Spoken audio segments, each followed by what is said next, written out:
भगवान श्री कृष्ण को एक दिन की बात है कि मैया ने ऊखल में बांधा। एकदा गृहीता शिशु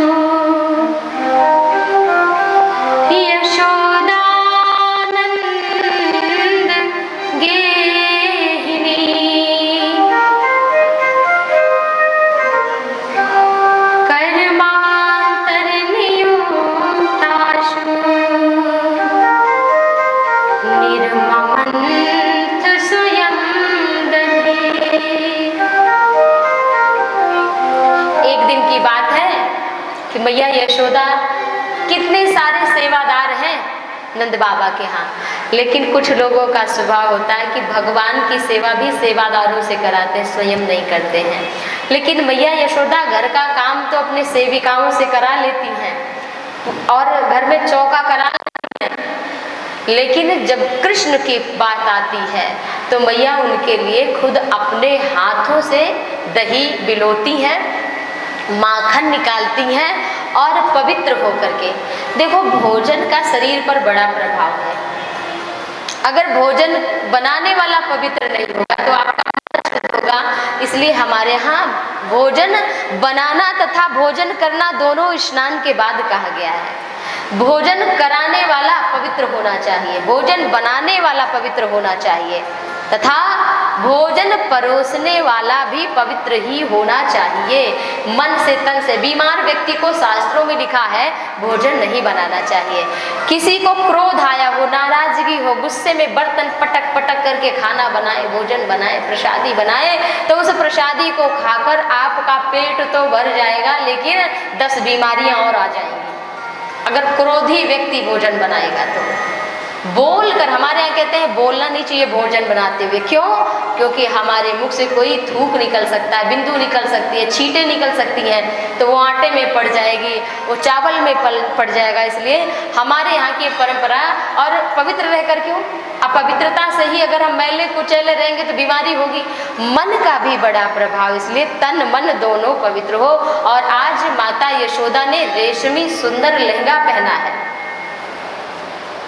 और अपने बालों में गजरा लगाया है, सुंदर स्वरूप बनाकर मैया भगवान के लिए भोग बना रही पवित्रता से। भगवान के मंदिर जब जाना तो लोग क्या करते हैं, और कहीं जाएंगे तो बन ठन के जाएंगे, लेकिन जब मंदिर जाएंगे तो सबसे पुराना कपड़ा पहन लेंगे, सबसे पुराना जो फटा हो, बेकार हो, वो कपड़ा पहन करके जाएंगे भगवान के मंदिर में, और बिना बाल वाल बनाए ऐसे ही चले जाएंगे। नहीं, आप जब भगवान के मंदिर जाएं तो अच्छा, सबसे अच्छा वाला कपड़ा पहन के जाइए। शादी में तो बहुत गए, लेकिन कभी भगवान के लिए भी सजना सीखिए, संवरना सीखिए।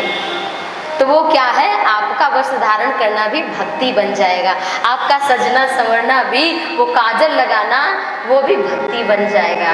किसके लिए? बस आपका भाव हो कि हम तो ठाकुर को रिझाने के लिए लगा रहे हैं, ठाकुर को आकर्षित करने के लिए।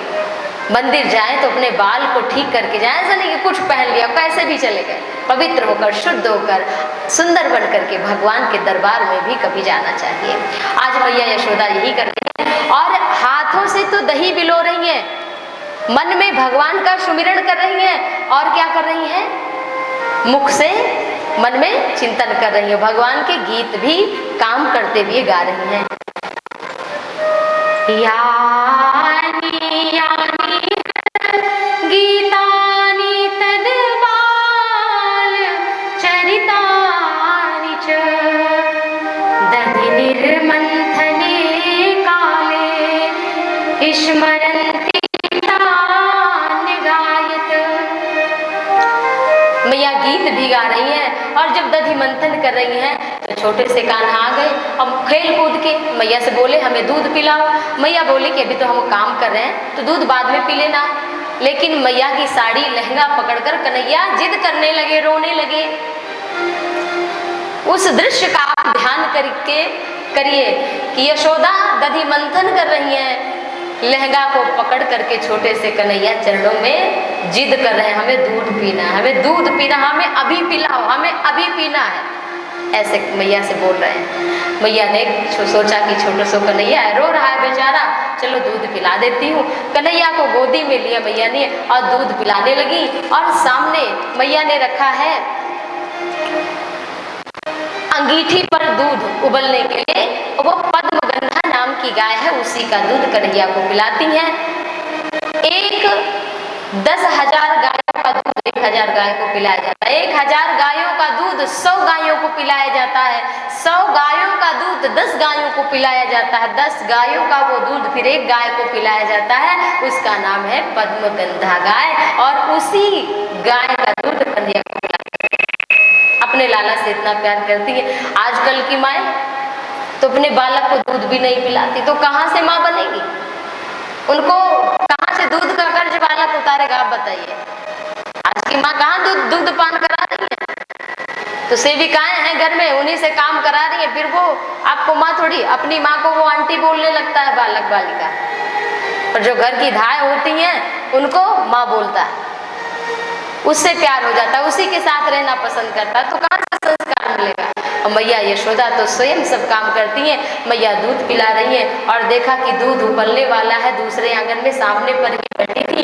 जैसे देखा एक गोपी ने कहा, रे यशोदा वो देखो दूध बहने वाला है, आकर के मैया ने कन्हैया को धम्म से बैठा दिया। वो गोपी चली गई और इधर मैया थोड़ा सा काम काज निपटाने लगी। कन्हैया प्रतीक्षा कर रहे थे कि मैया आवे, हमको दूध पिलावे, लेकिन गृह कार्य नाना जाला, जो माताएं बनी उनसे झेला होगा उन्होंने एक बालक को पालने में। 4 बेटे मिलकर के, 5 बेटे मिलकर एक माँ को नहीं रख सकते, लेकिन एक माँ 6-10 संतान पालती थी, उसे कहते हैं माँ। तो मैया काम काज करने लगी। दूध जब बह गया दर, तो कन्हैया को उठाकर पटक करके धर करके ऐसे रख के जमीन पे कि बैठ, तू हमेशा बस आ जाता है, जिद करता है। चली गई और इधर कन्हैया ने देखा मैया बहुत देर हो गई नहीं आई, तो कन्हैया ने एक सिलबट्टा पड़ा था, बट्टा उठाया और जिसमें दधि मंथन मैया कर रही थी, सासू माँ के जमाने की मटकी थी वो यशोदा मैया के, और उसी पे धम्म से मार दिया और मटकी फूट गई और सारा दधि तथा माखन फर्श पर आंगन में बिखर गया। और कन्हैया डर गए कि मैया आएंगी तो हमें मारेगी। कन्हैया ने सोचा अब क्या करूं, ऊखल पड़ा था, ऊखल को उल्टा कर दिया कन्हैया ने और उसी ऊखल के ऊपर चढ़ गए। बंदर भी आ गए, ग्वाल बाल भी खिड़की से। कन्हैया माखन अपने ही घर का, सब बंदरों ने कहा ग्वाल बालों ने, रोज तो दूसरे के घर की चोरी बहुत करते थे, आज अपने घर में हो माखन टंगा तो नहीं खिला रहे हो? कन्हैया बोले आ जाओ सब खा लो, और अपने घर का ही माखन कन्हैया चोरी करके ग्वाल बालों तथा बंदरों को खिला रहे हैं। और कन्हैया ने एक काम और किया है कि झूठे के आंसू लगा लिए हैं। थोड़ा सा पानी लिया और आंखों में लगा लिया कि मैया आएगी तो जानेगी हम रोए हैं, द्रवित हो जाएगी। नहीं तो एक तो कमोरा फोड़ डाला है मटकी, और दूसरे दधी भी माखन भी लुटा दे रहे हैं, तो भैया तो हमको आज बहुत मारेगी, छोड़ी गई। इसलिए कन्हैया ने आंसू लगा लिया अपने आंखों में। मुरली पेट में बांधी है, पीतांबरी धारण करी है, अद्भुत रूप है कृष्ण का, जिनको देख करके योगी मुनि यति सन्यासी भगवान के प्रेम भाव में प्रवाहित हो जाते हैं। यशोदा मैया आई, जब देखा कि पूरा दूध दही ये सब बिखरा दिया है, माखन भी लुटा दिया है, और कन्हैया ने मैया को देख करके ऊखल कूद करके भागने लगे। अब कन्हैया आगे आगे, मैया पीछे पीछे, कन्हैया आगे आगे, मैया पीछे पीछे। कन्हैया अभी 3-4 वर्ष के हैं और मैया 75 वर्ष से ज्यादा की हो गई हैं। मैया तो थक गई, बैठ गई। कन्हैया अपने कमर पे हाथ धर के बोले, मैया क्यों हमें पकड़ रही है? का भयो आज बहुत परेशान, आज तेरी पूजा करूंगी, आजा। कन्हैया बोले, मैया आज तो ना हमारा जन्मदिन है, ना हमारा और कोई आज उत्सव है घर में, काहे की पूजा, तुम्हारी पूजा करूंगी। तो कन्हैया ने कहा, मैया छड़ी फेंक दे। तो मैया ने जैसे ही छड़ी फेंकी, वैसे ही जिनका ना आदि है ना अंत है, ऐसे भगवान को मैया यशोदा बांधने लगी। लेकिन हर बार 2 अंगुल रस्सी कम पड़ जाती है, ज्यादा नहीं, कितने अंगुल? 2 अंगुल। ये 2 अंगुल है क्या? ये जीव और ब्रह्म है।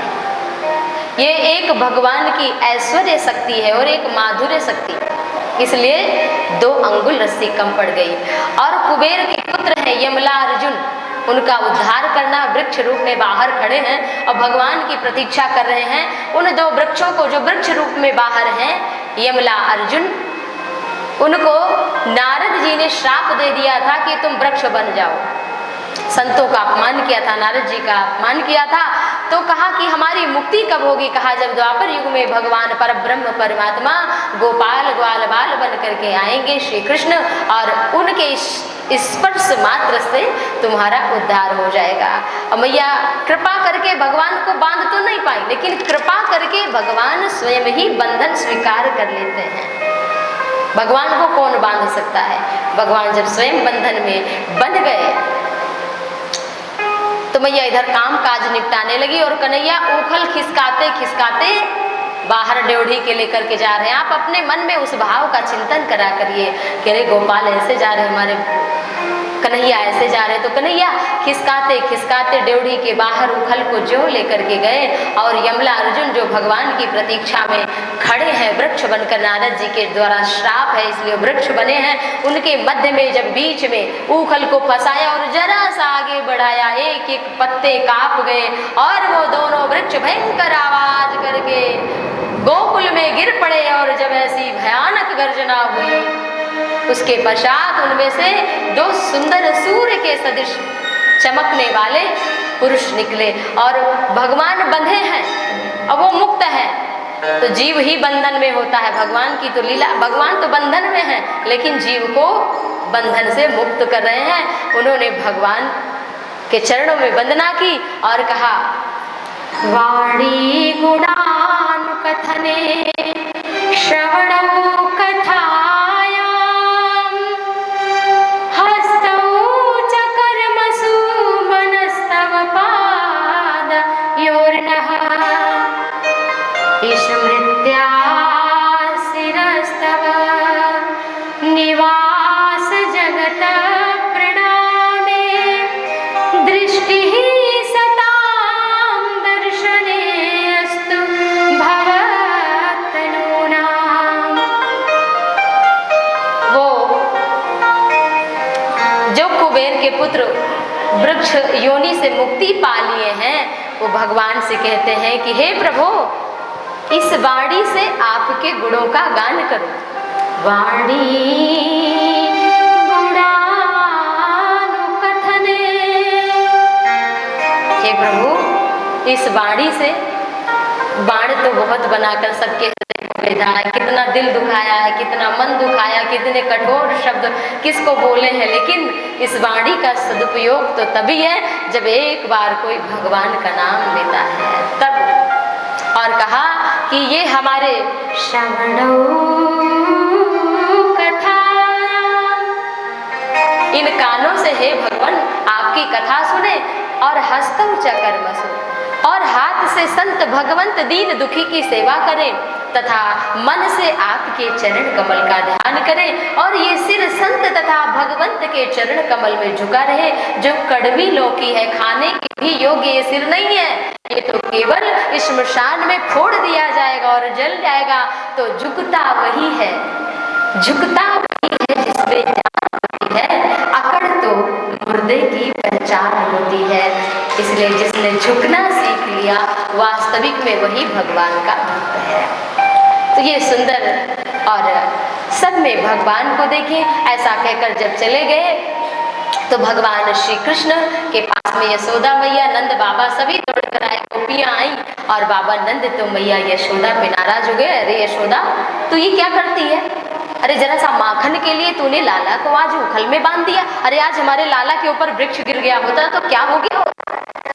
एक तरफ तो भगवान कर रहे हैं और दूसरी तरफ नंद बाबा यशोदा मैया बालक मान रहे हैं। तो कहा कि मैं घर से लेकर के लाला को चला जाता हूँ। बाबा नंद तो गए एक टीले पर, ऊंचे पे टीला पे बैठ गए, अब मैं घर नहीं जाऊंगा। कन्हैया शाम को बोले, बाबा हमें भूख लगी है। तो बाबा बोले, तेरे लिए तेरी मैया से दुश्मनी की घर से बाहर आया हूँ, तो कहता भूख लगी है, गांव का दूध मंगाता हूँ, बहुत गाय हैं। अरे मेरा कहना तो सब मानते हैं। कन्हैया बोले, नहीं, हमको तो मैया का दूध पीना है। एक दासी को मैया यशोदा ने भेजा था, जाओ देखो लाला कहाँ है। मैया यशोदा ने जब सुना कि हमारा लाला हमारा दूध पीना चाहता, मैया के हृदय में प्यार उमड़ाया, रोकर दौड़ कर मैया चरणों में आई, नंद बाबा के गिरी, हे नाथ हे स्वामी हमें एक बार क्षमा कर दो, अब लाला के लिए ऐसा हम कुछ नहीं करेंगे। प्रेम भाव है। घर आए, आनंद हुआ, बाबा नंद ने क्षमा कर दिया। और फिर एक फल बेचने वाली है नगर में, वो फल बेचने वाली, उसने सुना था कि कृष्ण बहुत सुंदर है, मन को खींच लेते हैं, तो वो टोकरी में फल लेकर के आई, कोई फल ले लो, कोई फल ले लो, कोई फल ले लो, ऐसे ही फल बेच रही थी। और कन्हैया नहा रहे थे, पीताम्बरी ही पहनी थी, मैया से बोले मैया फल बेचने वाली है, हमको भी अंगूर चाहिए, केला चाहिए, सेब चाहिए, संतरा चाहिए, अमरूद चाहिए। मैया ने कहा कि ठीक है। पहले तो पैसे तो ये होता ऐसे नहीं होते थे, वस्तु विनिमय था, एक चीज देकर दूसरी खरीद लो। मैया ने कन्हैया की मुट्ठी में चावल भर दिए और जा इससे फल लेकर के खा ले। कन्हैया लेकर के चावल अनाज कुछ लेकर के छोटी सी हथेली में 3-4 वर्ष के कृष्ण है लेकर के जा रहे हैं, दौड़ते हुए जा रहे हैं, पूरी बाल लीला कर रहे हैं भगवान। ये नहीं कि धीरे जाएं, भगवान बालक है तो बालक का ही रूप दिखा रहे कि बालक को समझ नहीं है कि अनाज कैसे हाथ में लेके जाना। तो कन्हैया दौड़ते हुए गए, और जब दौड़ करके गए तो बाहर बैठी है फल बेचने वाली, केवल 2-4 दाने ही बचे हाथ में, बाकी तो सब गिर गए। अब कन्हैया को जब उस ग्वालिन ने, उस फल बेचने वाली ने देखा, तो कन्हैया के मधुर मोहिनी मधुर सूरत को अपने हृदय में बसा लिया, चुंबन किया और कन्हैया के हाथों को फल से भर दिया। कन्हैया ने अपने मन में कहा तूने मुझे फल दिया है तो इसके बदले में मैं तुझे हीरे मोती दूंगा। और जब वो ग्वालिन कन्हैया के दिए हुए 2-4 दाने अनाज के जब लेकर जा रही है, उसका वजन बढ़ता गया, और जैसे ही अपने घर में उतारा, टोकरी में जब कपड़ा हटाया तो देखा अमूल्य रत्न जवाहरात सब भरे पड़े हैं। भगवान कहते हैं तू मुझे एक देगा तो मैं तुझे अनंत गुना उसका फल दूंगा। वो है भगवान। बोले वृंदावन बिहारी लाल की। उसके बाद सब जा रहे हैं वृंदावन। आइए हम सभी